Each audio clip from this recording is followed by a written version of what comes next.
It's Val Girling, and I wanted to talk to you today about the inspiration that I've got from travelling, but from the climates and the landscapes that have given me a good insight in my writing to how these situations and these locations feel, so that when I'm on planets, imagining these fantastic landscapes and situations that Ollie gets into, I really can draw on situations, countries that I've been to where I felt like that.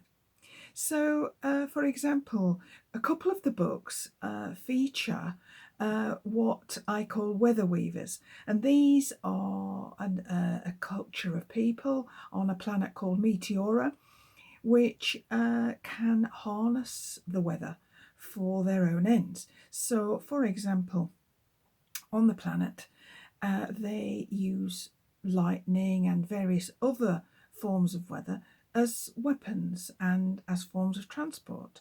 They also create different environments on the planet and have these huge domes that they create their microclimate in. So if they want an area to be snowy, they can isolate it and people can live in that environment apart from the seasons. It's totally irrelevant about the seasons. And another part of the planet can be under a dome that is actually quite sunny and warm and very pleasant. So in actual fact, the book Ollie Meadows and he deals with the tweeners, he deals with the weather weavers, and the book entitled The Golden Realm is set on Meteora, and Ollie and Flip travel through lots of different types of climates and weather on this planet. One of the places he goes to is an icebound, snowbound place, and it was informed really by the trip I made to stay in an ice hotel in Lapland. My birthday's in January, therefore hardly anything goes on in January that people are interested in. Christmas is just gone, they've no money, and the weather's bad, so you can't really have an outdoor party. So I often go somewhere for my birthday. A couple of years ago, I went to Iceland because I wanted to try snow. Actually, there was no snow in Iceland. It was very icy, but no snow. So last year, or the year before, we went to stay in an ice hotel, and I was really keen to actually sleep in snow, see the hotel made out of ice, blocks of ice. And of course, one of the issues in the book is that everything is made out of ice.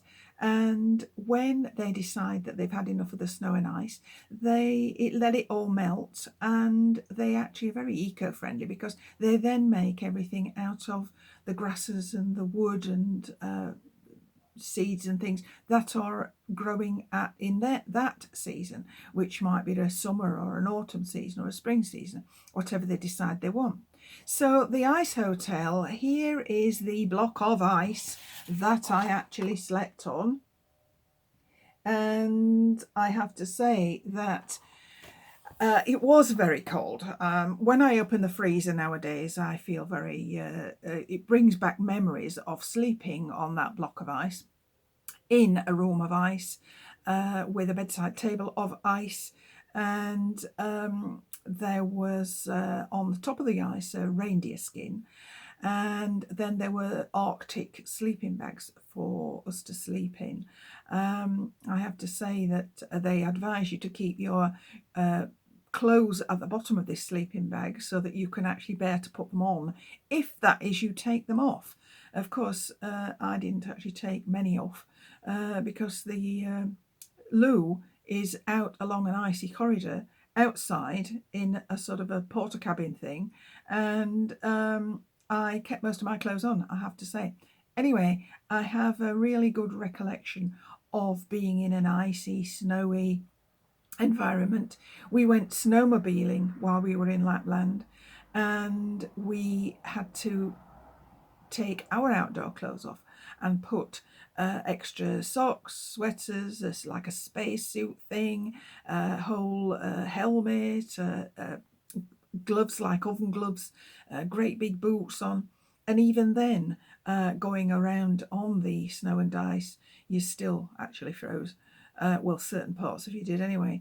So, although apparently my husband's hands were very warm because the handlebars on the bike are heated, so he was all right. But the rest of me froze along with the rest of him, apart from his hands.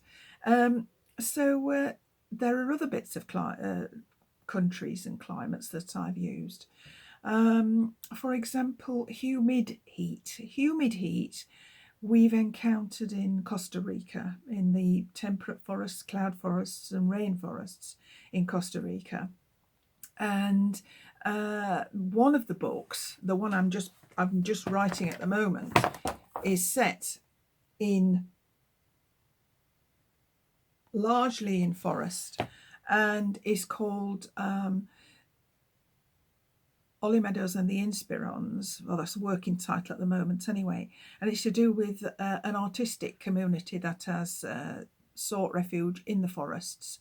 And so they live in houses and huts and all sorts of houses that are made of the local materials.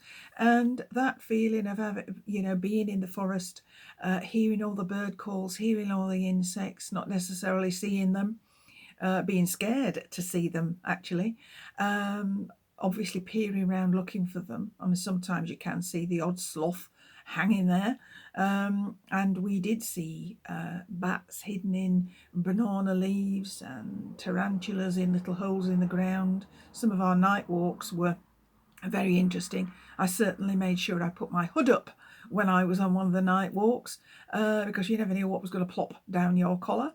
But nevertheless, that feeling of being surrounded by warmth and humidity, hearing all these noises, and being able to draw on those experiences when I'm writing about them. And obviously, not only that, but if they've inspired me to write about them.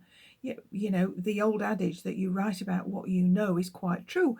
You know, it would be hard to imagine being in these situations if I hadn't actually been there. So I would say to you, yes, one, in writing, stick to what you know. But if you want to write some adventure, which is what I'm writing, adventure stories for children, and also basing a lot of them not only on real life situations, but being able to fantasize and meld ideas together so that you've not only got what really exists but what might exist, or fantastic situations. Traveling has been amazing fun for me to write realistically, I think, and to feel what the environment is like. So I would exhort you to travel when we all get a chance to travel. I hope you've enjoyed this little snippet, and it's given you food for thought. Okay, bye.